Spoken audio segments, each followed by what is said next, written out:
Bora, galera, uma rápida revisão aqui da parte de efeito Joule, tá, pessoal? Bom, vamos pegar aqui um resistorzinho, ó. E o que é um resistor? É um elemento que transforma energia elétrica em energia térmica, né, pelo efeito Joule. Vamos lá, vamos ver aqui o que é o efeito Joule, galera. Bom, considere aqui, ó, uma DDP nesse condutor que faz surgir uma corrente. Bom, os elétrons da corrente, eles acabam colidindo com os átomos que constituem o material, aumentando a agitação desses átomos, né? Então, essa agitação sendo aumentada, aumenta a temperatura do material. Isso é o efeito Joule, tá? O material, dependendo da corrente, ele pode aquecer tanto que pode emitir luz, né? Que é o caso da lâmpada incandescente. Você acaba tendo aqui temperaturas de cerca de 3.000 graus Celsius, né, fazendo com que haja emissão de luz, tá bom? Então o efeito Joule, pessoal, é o efeito térmico da corrente elétrica e ele está diretamente associado à intensidade da corrente. Quanto maior a intensidade da corrente elétrica, maior vai ser esse aquecimento, beleza? Bom, outra coisinha importante aqui, pessoal, que cai sempre no Enem, tá? É como medir uma resistência elétrica usando voltímetro e amperímetro. Vamos pegar aqui uma bateria, né, que é a fonte de energia elétrica, né? Vamos conectar aqui fios a essas baterias. E vamos lembrar, pessoal, que o amperímetro, para ele medir corrente elétrica, ele sempre tem que ser colocado em série com o resistor no qual eu quero medir a corrente, tá certo? Bom, esse amperímetro ele deve ter uma resistência muito pequena para não afetar de forma significativa essa intensidade, tá bom? E, ao mesmo tempo, para medir essa DDP, eu tenho que colocar um voltímetro em paralelo ao resistor que eu quero medir a DDP, tá certo? Então, lembrem-se disso, porque o Enem já cobrou uma questão assim, tá? Amperímetro em série e voltímetro em paralelo, tá bom? Então, com essas duas medidas, ó, eu posso encontrar a resistência. Vamos dar uma olhadinha aqui, ó, nos valores. A resistência vai ser a razão entre a DDP e a intensidade, né? Digamos que o voltímetro aqui mediu 12 volts e o amperímetro mediu 3 amperes, nós vamos ter aqui uma resistência de 4 ohms, tranquilo? Vamos para frente. Bom, vamos revisar rapidamente também o que é a associação em série, tá, pessoal? Vamos colocar aqui, ó, lâmpadas conectadas uma atrás da outra, tá? De modo que não tenha uma bifurcação, que não tenha caminhos duplos para a corrente elétrica, né? Então, ó, você faz aqui, ó, a corrente elétrica passar a mesma corrente por todos os elementos. É isso que caracteriza a associação em série, tá, pessoal? Todos os elementos serem percorridos pela mesma corrente, tá? Mas apesar de eu ter a mesma corrente, eu vou ter DDPs diferentes em cada um dos elementos, tá? Bom, então, características, mesma corrente e a DDP nos terminais da associação vai ser a soma das DDPs em cada um dos resistores. Como a DDP, pessoal, U é igual a R vezes I, eu posso encontrar a chamada resistência equivalente usando a seguinte equação, ó. Bota REC vezes I1, REC vezes I igual a R1 vezes I mais R2 vezes I mais R3 vezes I. Ó. Corta as correntes e você vai encontrar que a resistência equivalente é uma soma simples. Beleza? No caso particular de N resistores iguais, eu vou ter uma resistência equivalente que vai ser N vezes o número de resistores. Tranquilo? Vamos para a associação agora em paralelo.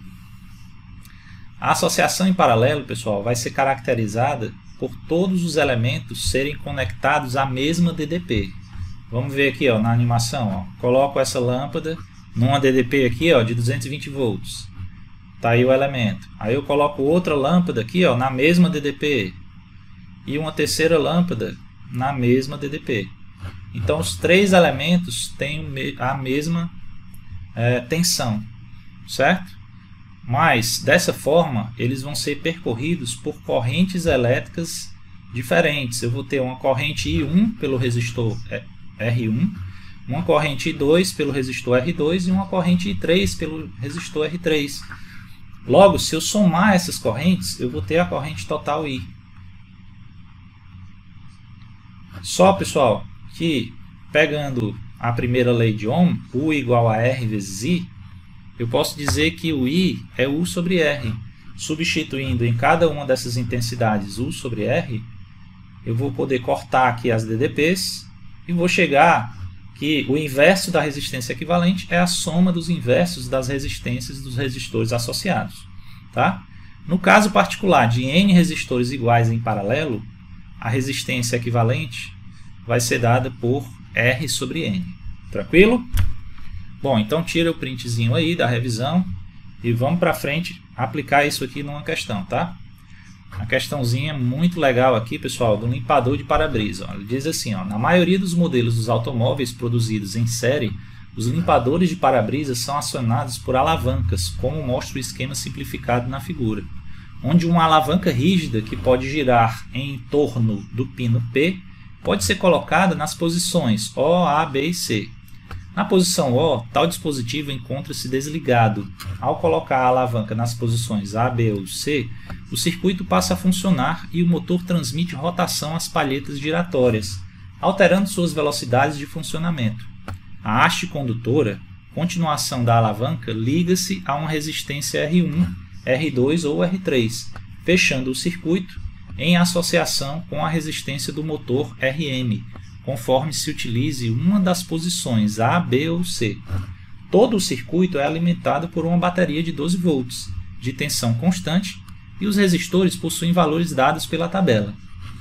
Quando a alavanca é colocada na posição, aí vamos para os itens, item A, na posição A, a resistência R1 ficará ligada em série com o motor e proporcionará máxima velocidade às palhetas giratórias. Bom, para saber se vai ficar em série ou em paralelo e se vai ter máxima velocidade ou mínima velocidade, eu vou ter que fazer uma análise mais detalhada aqui do circuito. Vamos ver aqui na animação, pessoal. Ó, vamos pegar essa posição inicial, onde está desligado, né, o circuito, e vamos mexer a alavanca para a posição A. Certo? Eu conectei aqui, pessoal, ó, ao resistor R1. Vamos fazer o percurso da corrente elétrica. Ó. Corrente que sai aqui, ó, do polo positivo, vai passar aqui, ó, pela conexão, passa pelo resistor R1, passa pelo resistor RM e retorna ao polo negativo, né? Então, galera, fica claro logo aqui para a gente, ó, que esses dois elementos estão sendo percorridos pela mesma corrente. Então, os elementos estão associados em série, né? Vamos chamar essa corrente aí de I1, tá bom? E como eles estão associados em série, eu vou poder dizer que a resistência equivalente é R1 mais RM.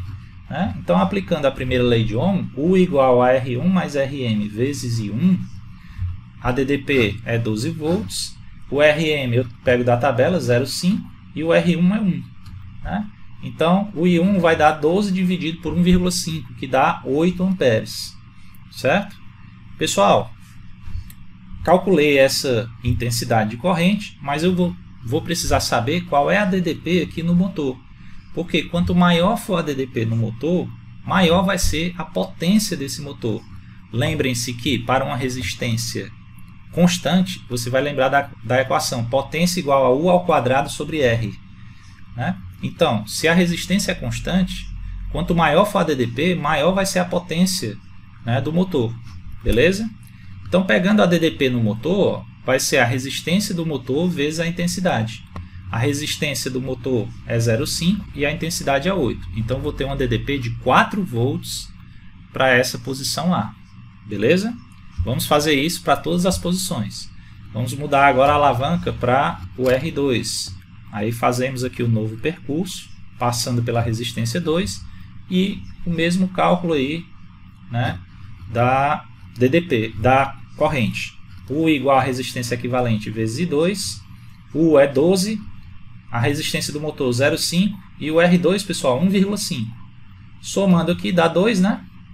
Aí 12 dividido por 2 dá 6. Aí eu venho para a DDP no motor. Vai ser R vezes o I2. O R é 0,5 e o I2 é 6. Então eu vou ter uma DDP de 3 volts. Então já é uma DDP menor do que a anterior. E para finalizar aqui, galera, vamos pegar na posição R3, ó, certo? Vamos calcular a corrente, U igual a R vezes I. A gente vai ter agora uma resistência R3 maior ainda, de 2 ohms, né? Somando com 0,5 dá 2,5. 12 dividido por 2,5 dá 4,8. Traz aqui para a primeira lei de Ohm, U igual a R vezes I. Nós vamos encontrar uma DDP de 2,4 volts para a posição C. Então, pessoal, das 3 posições, a posição A é a que tem maior DDP. Então, isso faz com que o motor proporcione maior potência. Então, as palhetas terão maior velocidade na posição A, né? O que faz a gente marcar, pessoal, aí o item A, né? Pronto, só uma correçãozinha, pessoal. No item E, a gente fez uma correçãozinha aqui no slide, tá? Para colocar em paralelo para ficar com um item diferente, tá? Porque esses itens ficarem iguais aí. Então, faça uma correçãozinha, tá? Letra A. Vamos para a próxima aqui. Bata um print aí rapidinho, vamos para a próxima.